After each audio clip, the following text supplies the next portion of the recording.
Oi, boa noite. Meu nome é Lívia, nós somos alunos da FASAR. E hoje nós que vamos participar do projeto Podcast, que é com a nossa professora Patrícia Maschio, juntamente com a Rádio Esperança. Hoje é o 4º episódio do podcast e a gente vai falar sobre renda variável, junto com o psicólogo e educador Júnior Rodrigues. Olá, boa noite. Quero agradecer a todos pelo convite. Muito obrigado a Patrícia, toda a equipe do grupo. É um prazer imenso estar aqui com vocês, compartilhando um pouco do meu conhecimento e também da minha experiência. Boa noite. Júnior, a gente queria saber, a gente ouve muito falar sobre renda variável, renda fixa, né? Faz parte do mercado financeiro. Queria saber se o senhor pode falar um pouquinho para a gente sobre a renda variável. Simplificando, existem muitas confusões, mas simplificando, a renda variável é o oposto da renda fixa. Ou seja, quando você compra um título de renda fixa, você está emprestando dinheiro para um banco, emprestar dinheiro para alguém ou para uma empresa, você sabe de antemão quanto que você vai recuperar no final. É 100% CDI, 200% CDI. Na renda variável não é assim, você não sabe qual vai ser o retorno. Ele pode ser o céu ao limite ou ele pode zerar. É imprevisível, É imprevisível. E a renda variável, assim, você não tem um retorno imediato, né? Tudo depende de como vai estar. Exatamente. Em renda variável existem vários tipos de produtos. Falando em termos de ações, no caso, você compra uma ação, qual que é a chance? Você compra ela na expectativa de que ela vá valorizar. Sempre é assim, né? Por mais que ela desvalorize 10%, 15%, ela corre o risco também de valorizar 100%. Entendeu? Sim, não tem uma certeza no caso. Não, a gente não tem previsibilidade. Pode dar prejuízo, como pode Sim. dar. Por isso que não deve ser uma coisa 100%. Se a gente vai entrar no mundo dos investimentos, a renda variável ela vai ser um dos investimentos, né? Sim. A gente vai sempre começar pela carteira de renda fixa como reserva de emergência, reserva de oportunidade, nosso colchão de segurança. A renda variável, a bolsa de valores em si, ela tem o poder de potencializar nosso patrimônio. Porque eu entro numa empresa boa, que ela pode tanto me rentabilizar em termos de dividendo e lucros, que a gente pode falar isso daqui a pouco, assim como na questão do crescimento do patrimônio. Eu entro com um patrimônio de R$1.000, como a gente estava conversando agora há pouco, se aquele patrimônio pode valorizar para 100%, 200%. Sim. E por que você decidiu estudar entrar nesse ramo? Aconteceu alguma coisa na sua vida que te fez levar isso? Sim. Era uma dor minha, né? A falta de inteligência financeira, a falta de educação financeira, como 90% da população brasileira. Quando eu estava para terminar a faculdade, eu trabalhava há quase 14 anos numa empresa, numa usina, e tive a brilhante ideia de sair da empresa. Um pouco antes disso, eu entendi, como eu sempre fui CLTista, sempre trabalhei de carteira assinada, resolvi entender que eu ia ter que andar com as minhas próprias pernas. Foi onde eu comecei a estudar inteligência financeira. A minha porta de entrada foi o livro O Segredo da Mente Milionária, onde a chave começou a virar e comecei a me organizar, me estruturar e a desenvolver dentro de mim a ambição por crescer também financeiramente. Aí não parei até então. No caso, no começo foi mais uma necessidade. Sim, no início foi uma necessidade de me organizar e eu percebi, né, que havia em mim essa falta de inteligência e falta de educação financeira. Dívidas, empréstimos, cartão de crédito voando, aquela coisa que quase todo brasileiro tem. A maioria das pessoas, né? Exatamente, onde eu percebi que eu precisava disso. Não foi uma busca profissional em si. A busca profissional pela formação e educação financeira veio há menos tempo atrás. Sim. Ô Júnior, quando a gente vai escutar falar sobre renda variável, muito se escuta falar sobre ação. Uhum. Uma pessoa quando vai iniciar nesse ramo das ações, qual o primeiro passo que ela deve tomar? E ela precisa de muita renda para estar iniciando? Não precisa. Hoje na Bolsa de Valores a gente encontra empresas, boas empresas, a partir de R$4, R$4,50. E quando a gente bate o olho, você já criou conta lá, você já sabe como que tem lote, não sei o que lá. A pessoa acha que ela tem que comprar um lote inteiro. Isso é uma ilusão. Nós temos a possibilidade de comprar ações no fracionado. O que é o fracionado? Você consegue comprar menos de 100. A partir de uma, no caso. Você compra uma... eu tenho só R$10. Eu abro a conta na corretora, eu tenho a conta lá estruturada, eu encontrei uma empresa. Não é uma recomendação, mas um exemplo. Magazine Luiza hoje custa 4,50, 4 alguma coisinha. Eu consigo comprar com R$8 duas ações do Magazine Luiza. Então eu posso tanto comprar fracionada como comprar um lote fechado com 100, é isso? Ou até mais, exatamente. Eu posso comprar a partir do tanto que eu tiver.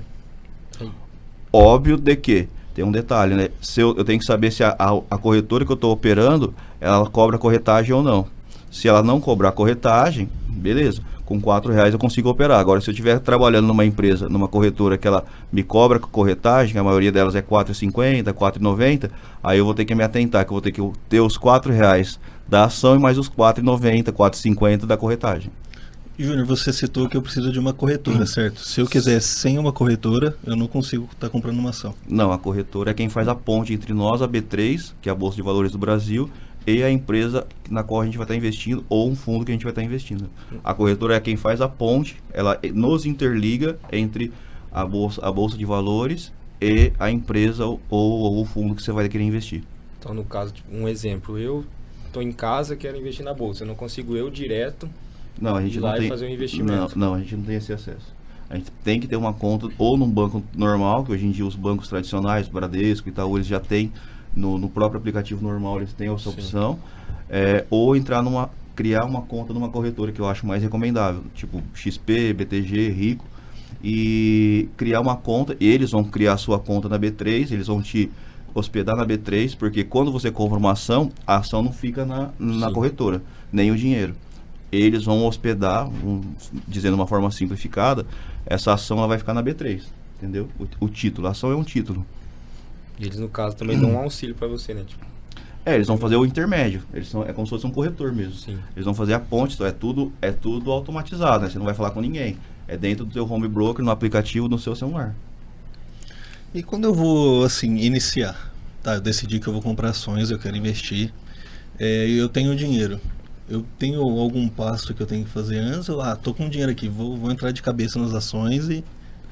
O primeiro passo, eu diria, eu vou me citar como exemplo, quando eu comecei a investir em 2000, eu estudo educação financeira há 5 anos, mas eu criei coragem de investir apenas há 2 anos atrás, em 2020. Eu cometi um grave erro de não ter criado reserva de emergência e nem reserva de oportunidade. Aí, então eu diria que o primeiro passo seria criar sua reserva de emergência. Por quê? Você não sabe se o pneu do teu carro vai estourar, você não sabe se você vai ficar desempregado, você não sabe se a bolsa de valores vai entrar em crise, você vai ter mais oportunidade para investir ainda mais.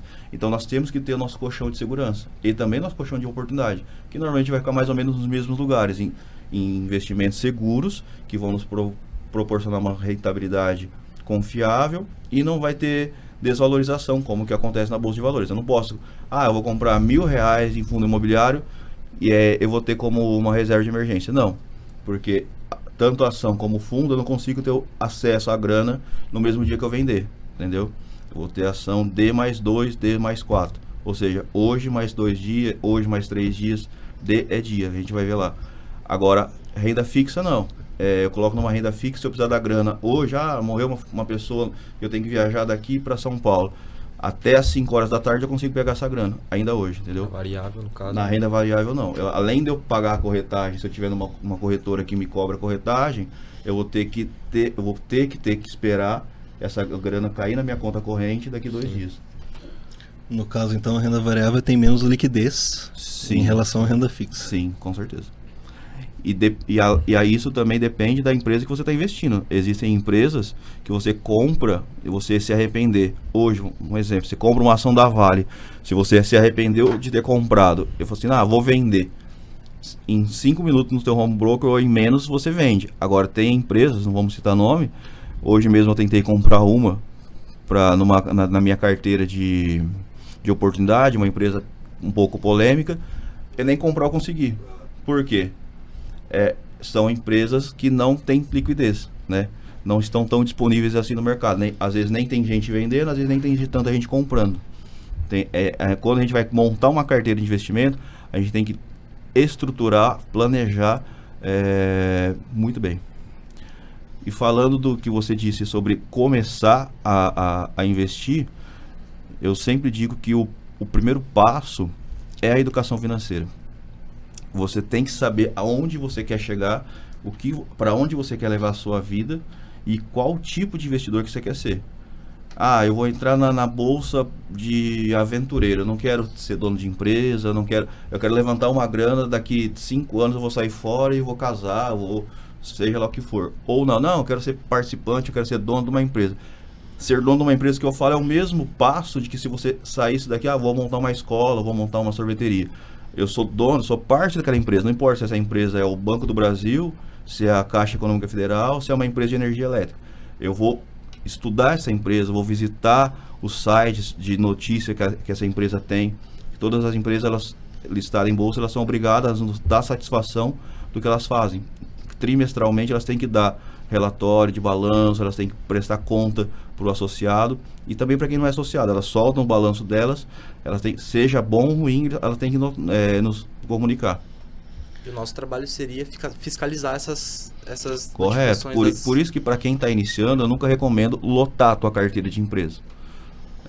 2, 3 empresas, principalmente para você se acostumar né? a estudar os balanços da empresa. É um balanço contábil mesmo, estudar como que ela faz dinheiro, qual que é o plano de negócio, qual que é o modelo de negócio daquela empresa, quais são as dívidas, quais são as fontes de renda, quais são as fontes que ela tem de dinheiro. Entendi. Júnior, no caso, você tinha dado o exemplo de uma ação R$4, que você deu o exemplo anteriormente. Tipo, a empresa determina o valor que ela quer colocar a ação dela e a quantidade que ela coloca ou não? Boa pergunta. Não. Não, empresa listada em bolsa, o que vai determinar o valor da empresa são vários fatores, né? Uma delas é o valuation. O que é o valuation da empresa? É o balanço patrimonial da empresa, tudo que ela tem de patrimônio, tudo que ela tem de dívida. Aí o mercado vai determinar isso. Sim. Entendeu? Aí, lá naquele pisca-pisca que a gente vê lá nas corretoras, todo mundo já deve ter visto no jornal quando o repórter tá e no fundo tem aquele pisca-pisca lá. Sim. Aquele pisca-pisca é quando o negócio tá acontecendo, entendeu? A empresa está em leilão. Aí o preço vai determinar o quê? Como que está acontecendo as negociações, lei da oferta e da demanda, né? Oferta e procura. Igual eu citei, tem empresa que não tem tanta liquidez, ou seja, não tem tanta procura. Você vende, mas não tem quem compra. Sim. Isso pode também determinar. Um presidente da república, um governador, alguém que está direto ou indiretamente ligado àquela empresa, fala uma abobrinha ou se envolve num caso de escândalo, de corrupção. Empresas de varejo, elas são muito determinadas pela inflação. A inflação penaliza a empresa de varejo. Quando ela maceta, por exemplo, a gente está com a inflação alta, as empresas de varejo estão apanhando que nem... Entendeu? Aí a inflação regula, as empresas de varejo vão ser beneficiadas. Ou seja, o que acontece? O preço delas tende a aumentar. Igual eu citei, o Magazine Luiza está a R$4. Se elas voltarem a ser muito bem negociadas, voltar a ter movimento na empresa delas, porque o que põe dinheiro na empresa é a empresa vender, né? Tanto é que a Petrobras, esse ano mesmo, está pagando rios, caminhões de dividendo. Por quê? O petróleo, o barril do petróleo está a $100, a empresa está vendendo pra caramba, todo mundo sabe que o combustível tava o preço que estava até esses dias, está lucrando. Ou seja, o valor da empresa foi lá em cima. Deu uma balançada agora por causa das eleições e por causa do candidato que foi eleito. E isso também determina. Deixa eu fazer uma outra perguntinha. Além das ações, existe algum outro meio de se conseguir uma renda variável? Existem vários tipos de renda variável, né? Dentro do mercado de ações, na Bolsa de Valores em si, nós temos as ações propriamente ditas, a gente tem os fundos multimercados, fundos de investimentos, onde a gente coloca o nosso dinheiro e alguém vai gerir esse dinheiro, vai escolher o que vai fazer com o dinheiro. Nós temos os fundos imobiliários. O que é os fundos imobiliários? São gestoras, normalmente são bancos, mas não necessariamente são bancos. Eles aplicam esse dinheiro em imóveis, né? E tem também ETFs, que é fundos de índice, eles acompanham o índice do dólar, índice de criptomoeda, índice da bolsa em si, são fundos de índice. É para quem não quer ter dor de cabeça de sair pescando e peneirando a empresa, entendeu? Nós temos também as opções, que é um mecanismo no qual a gente pode comprar ou vender ação. Temos o câmbio de moedas, dólar, euro. Nós temos também mercados futuros, onde a gente negocia contrato de dólar, de ouro, de boi, soja. Isso aí é para quem já está um pouquinho mais avançado no negócio. É um pouquinho mais complicado. Tem os fundos de investimento e tem as criptomoedas, que é um pouco mais recente, 10, 15 anos para cá, Cresce que muito, aliás tem deixado muita gente milionária. Só que as criptomoedas, para quem está começando, eu não diria para começar por elas, eu diria que a pessoa tem que ter um pouquinho mais de estômago, porque qual que é o lance das criptomoedas? Elas sobem 500%, só que cai 1.000, entendeu? Varia É bom, muito. é uma puta de uma aventura, tipo assim, você consegue fazer muito dinheiro, mas só que tem que ter estômago. Você tem que saber se... Tanto na bolsa de valores tradicional como em criptomoedas, tem que saber se você tem estômago para aguentar. Ô Júnior, na Bolsa de Valores a gente analisa as empresas que estão disponibilizando ações pra gente. E no mercado de criptomoedas, como a gente faz uma análise de uma criptomoeda? Se ela é viável pra gente ou não, enfim. O leque é muito grande, né? Existem alguns sites especializados tanto no Brasil como nos Estados Unidos. A maioria são americanos, né? E para não ter erro, eu diria para a gente seguir duas moedas. O ouro da criptomoeda, que é o Bitcoin, e a Ethereum. Duas, no caso, né? Que não tem erro. Todas as outras criptomoedas, elas são baseadas no Bitcoin. Se o Bitcoin subir, todo mundo sobe junto. Se o Bitcoin cair, todo mundo cai junto, entendeu? Então, mas existe sites como a CoinMarketCap, o próprio site da Binance, a gente consegue entender, eles dão a informação de liquidez, de quanto que tem daquela moeda no mercado, se ela tem muita moeda, ou seja, se ela tiver muita moeda, ela vai ser muito barata. O Bitcoin, por que ele é tão caro? Porque ele é escasso, né? A lei da escassez conta, né? O Bitcoin ele é limitado. Diferente de algumas moedas aí que tem 300 trilhões de moedas no mercado, aí ela custa 0,401, entendeu? Aí quanto mais moeda no mercado, mais barata ela é. O Bitcoin, no caso, como ele é limitado, ele tem poucos, não lembro quantos no mundo, ele se torna escasso. Então a grande procura pela moeda e a escassez da mesma valoriza ela. Sim, sem dúvida alguma. O mesmo vale para as empresas, né? As empresas normalmente, tanto no Brasil como nos Estados Unidos, elas têm um número X de ações, né? Quando ela lança o capital na bolsa, ela imprime ação, né? Ela registra essas ações no Brasil na CVM, lá nos Estados Unidos na SEC, em cada país no órgão responsável. Aí ela tem um número X de ação para comercializar, né? Aí conforme ela precisa, se ela emitir muitas ações, isso aconteceu muito no Itaú.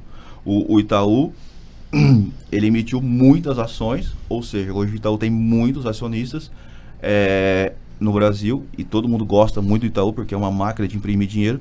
Porém, como estão em muitos acionistas, a divisão do lucro do Itaú se tornou quase que irrisória. Tipo, o dividendo do Itaú, ele é mensal, é 0,019, 0,015, por quê? Se tornou uma empresa, entre aspas, poluída de acionista. Entendeu? Quase todo mundo quer ser sócio do Itaú. Entendi. E nesses meses que você acabou de explicar, existe um valor mínimo para se iniciar o investimento? Ou continua, tipo, com a quantia que eu quero começar? A partir da quantia que você tiver disponível. Não tem. R$100? Tá, tem R$100. Com R$100 a gente consegue. Eu nunca diria para você começar a fazer um investimento só, né? Porque se você tiver 1 milhão, se você tiver R$100, tiver R$50, você já... Não que vá mudar alguma coisa, mas tipo assim, eu tenho R$50, eu fiz um bico ali, sobrou R$80. Já começa certo. Por quê? Para tua mente ir criando a disciplina. Tipo assim, eu tenho minhas planilhas aqui na minha mentoria, já vendendo meu peixe. Eu dou mentoria de investimento, inteligência financeira, de mentalidade de prosperidade, riqueza. Você líder do seu dinheiro. Eu ensino a pessoa a se organizar antes, né? Criar várias contas, colocar o dinheiro em potes diferentes. Porque se eu não fizer com R$100, se eu não fizer com R$10, se a pessoa, daí você ganha na Mega Sena, você ganha uma herança, você não vai conseguir fazer. Então você tem que fazer com 10, fazer com 80, fazer com 100, porque quando você tiver disponível na sua mão 1 milhão, ou seja lá quanto for, Tem a noção aí você consegue fazer. Entendi. Ô Júnior, em relação ao lucro que uma ação pode estar me dando, eu consigo lucro só comprando ela e vendendo no preço maior, ou por exemplo, ela pode me gerar outro tipo de renda? A maioria das empresas, principalmente as grandes empresas, elas nos remuneram também, né? Que no meu caso, eu como investidor particularmente, eu prefiro esse tipo de empresa. Elas nos remuneram através de dividendos e através do juros sobre o capital próprio. No Brasil, a maioria das empresas nos remuneram a cada 3 meses.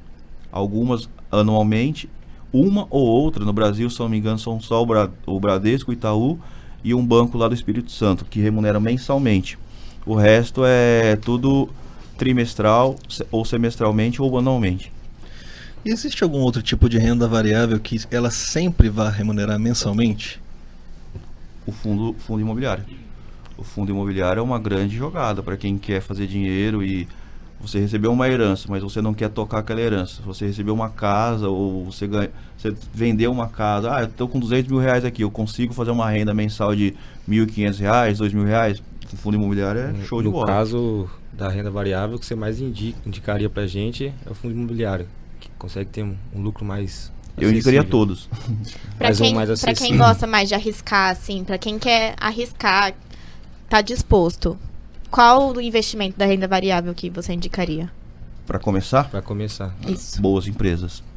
Boas empresas, tipo assim, escolher dentro das boas empresas, a gente tem que escolher também os melhores setores. Quais são os melhores setores? Os setores que a sociedade depende. Por exemplo, você está aqui, lá na tua casa, está funcionando a energia, está funcionando o saneamento básico na tua casa. Você vai viajar, você fica um mês em Dubai. O dia que você chegar na tua casa, vai ter que pagar a conta da energia, conta da água. Quem tem carro tem seguro. Seguradoras são puta do investimento. Coisa, né? Exatamente. São empresas que nós dependemos, ou seja, elas são maquininhas de imprimir dinheiro. O cliente está usando ou não, elas estão te remunerando. Entendi. Entendeu? Começar por boas empresas, principalmente para você não desanimar no começo. Porque se você entrar por empresas muito arriscadas, você corre o risco de tomar um tombo na cabeça logo no início, daí você vai achar que aquilo ali não é para você. E Bolsa de valores é para todo mundo. Sim. O treino, né, tem que vir antes, a educação financeira, a leitura, estudo, a orientação. O que eu presto, o serviço que eu presto na minha mentoria é isso. Eu não dou aula. Eu bato papo, eu tô trocando ideia com vocês. Eu vou ensinar o que eu estudei para isso, eu fiz pós-graduação para isso. Eu estou me preparando para a certificação do CNPI, que é analista de valores e consultoria, para isso. Mas o que eu prezo ali na mentoria, e essa diferença de aula e mentoria, eu compartilho as minhas dores, onde eu errei, como que eu errei. Sim. E como que eu aprendi. Eu acho que por ser a renda variável ela ser um resultado inesperado, muita gente às vezes deve desistir, às vezes no meio do caminho, né? Por não receber aquilo que imaginava. Exato, porque não se preparou antes, né? Não Sim. sabia que... Vamos pegar um exemplo. Você compra uma Ferrari hoje, você vai lá pagar 1.5 milhões numa Ferrari. Daqui 6 meses você já desvalorizou 20%. Ela não vai revalorizar. Mas se você comprar uma empresa hoje, vamos falar uma empresa aleatória, você compra uma empresa tipo Petrobras, você compra R$25. Ela desvaloriza para 10, 15%. Só que você corre o risco dela se valorizar 100%. Sim. Entendeu? É tudo questão de risco, né? É risco. E uma coisa que a nossa geração, a minha, muito, as últimas gerações mais ainda, são muito imediatistas. Não saber respeitar o tempo, né? O tempo, existem algumas premissas que mantêm e transformaram muita gente em milionários através da Bolsa de Valores. Principalmente os gigantes, tipo Warren Buffett, Louis Barsi. Warren Buffett é o maior investidor da Bolsa americana, Louis Barsi é o maior investidor da Bolsa brasileira. É o time. O Warren Buffett está com 97 anos, ele investe desde os 11 anos, se eu não me engano. E isso, o maior investidor das grandes empresas do mundo. No caso, tipo, você indicaria no começo investir numa empresa que é mais conhecida? Empresas seguras, empresas perenes, que o mercado depende delas, que o mercado que eu falo assim, a sociedade, bancos, seguradoras, saneamento básico, empresas que não vão te dar dor de cabeça. Sim. Eu vou construir uma carteira mesclada, eu vou construir, tipo assim, você já aprendeu a investir, já está lá 1 ano, 6 meses investindo, já sentiu as dores dos altos e dos baixos, altos e baixos, já viu que você não vai morrer porque o teu dinheiro desvalorizou 5 reais, 10 reais, você viu que ele desvalorizou 5, mas ele voltou para 50, subiu 50, igual eu tava falando sobre meus Bitcoin lá da semana passada, tipo assim, você perde 10, mas você ganha 100, você já entendeu que o jogo é assim, né? Aí você vai poder migrar para coisas mais loucas. Dá para dar uma arriscada. Aí você já começa a arriscar. Eu não posso colocar uma carteira, criar uma carteira de investimento só com empresas sólidas, porque empresas sólidas não vão triplicar de preço, né? Eu vou ter 90, 20, 10, perdão. 90% de empresas boas, tranquilo, para deitar e dormir em paz, 10% de loucura. O que seria a loucura? Tiro, porrada e bomba. Bitcoin, Oi, empresas que estão em crescimento, coisas assim. Mas aí é ter estômago para aguentar os trancos. E nunca colocar muito, né? Empresas assim a gente vai pôr o dinheiro da pinga, né? Nunca o dinheiro da manutenção da casa. Bom, pessoal, acho que deu para tirar umas dúvidas. Quem tem uma dúvida sobre renda variável, deu para dar uma boa esclarecida com o Juninho. Agradecer ele por ter vindo aqui hoje com a gente, fazer a entrevista tudo certinho. Agradecer de novo o pessoal da Rádio Esperança, o pessoal da FASAR, a professora Patrícia pela matéria. Muito obrigado, Juninho. Eu que agradeço pelo convite e parabenizo a FASAR, a Patrícia, principalmente pela iniciativa. Nos Estados Unidos, se não me engano, são 80% da população investe em renda variável. No Brasil, apenas 5% da população investe na Bolsa de Valores. E 90%, ou se não 100% das pessoas que não investem é por falta de conhecimento. O mercado está aí para todo mundo à disposição. Você adquirindo conhecimento, adquirindo a experiência, a perícia disso, na verdade a perícia vai vir com o tempo. Começa com pouco. Não precisa querer começar com muito, mas começa. É isso. Então tá, muito obrigada. Obrigado. Obrigado, Tchau. Júnior. Tchau.